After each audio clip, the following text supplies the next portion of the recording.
Finally tonight, a historic day for a historic president, one that's 100 years in the making.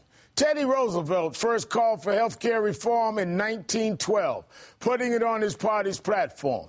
FDR and Harry Truman both pushed for it during their presidencies. And LBJ won some reforms when he signed the Social Security Act of 1965, creating Medicare and Medicaid. But the debate for universal care was reignited in the 90s by then First Lady Hillary Clinton. And the most recent push would come in part from the late Massachusetts Senator Ted Kennedy, who spent a career fighting for universal care. In a surprise move, he endorsed then Senator Obama in 2008, partly because of his trust in the future president to get it done.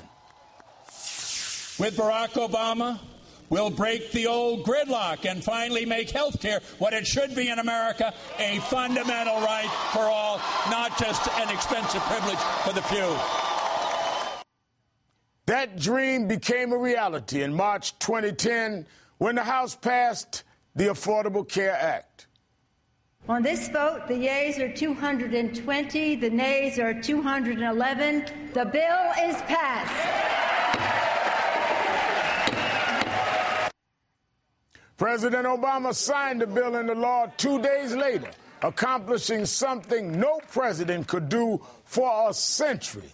And so today is a day we will never forget. It's a day that will never be forgotten in American history.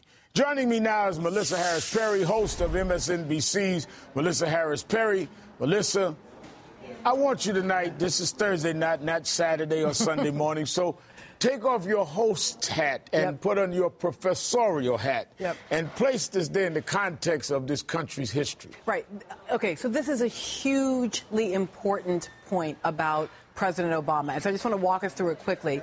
We have been talking so much today about Chief Justice Roberts and about the Supreme Court, but my colleague Gerald Rosenberg, a brilliant historian and law professor from the University of Chicago, has written that the Supreme Court is truly a hollow hope. You know, a lot of times when we look back at the Civil Rights Movement, we think of the Supreme Court as so critically important to the motion of the Civil Rights Movement, but it's always just reactive. The court can't make policy. The court can't set us on a new track. It can only react. And so as important as the court's decision was today, what we have to remember is that this court would never have had an opportunity to make a decision like this had it not been for President Obama and, quite honestly, for Speaker Nancy Pelosi.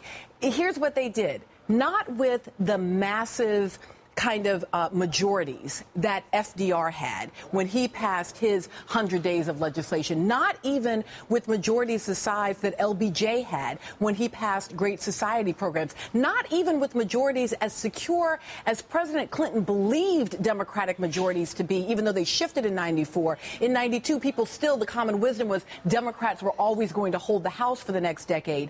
This president came in knowing that he had razor-thin majorities in the House, basically a Senate willing to filibuster him at every moment. He was in a recession. He was in a downturn. He knew how dangerous this was for him politically, but he knew it had to be done. And the courage of the conviction to move forward to re-election or not, to change the path of American history, is the story of President Obama's courage and Nancy Pelosi's courage to make this happen in those first 2 years. You know, President Ronald Reagan once urged against the passage of Medicare, saying it would bring about socialism. Watch this. Behind it will come other federal programs that will invade every area of freedom as we have known it in this country, until one day, as Norman Thomas said, we will awake to find that we have socialism. One of these days, you and I are going to spend our sunset years telling our children and our children's children what it once was like in America when men were free. When I hear him talking about Medicare like that, and I hear what I'm hearing today, I mean, there's always been a lot of emotion and passion in fighting things like this. Look, what people spent their sunset years doing before the passage of Medicare was being hungry, making trade-offs between their health and the possibility of having enough food on the table. It is a ridiculous position. We as Americans have always balanced the very real issues of freedom, which we all love, which we all want. Nobody wants and loves freedom more than African Americans in the story and the history of America. On the other hand, we balance that against the collective responsibility that we have to one another to ensuring that not just the rich get to have the opportunity to pursue happiness. Melissa Harris Perry, thanks for your time tonight. And be sure to catch her when she puts her host hat back on this Saturday. She'll have an important interview with House Minority Leader Nancy Pelosi. That's 10 a.m. Saturday right here on MSNBC. Well, I have in my lifetime seen a lot of things go back and forward, and we've seen over the last several months a lot of drama.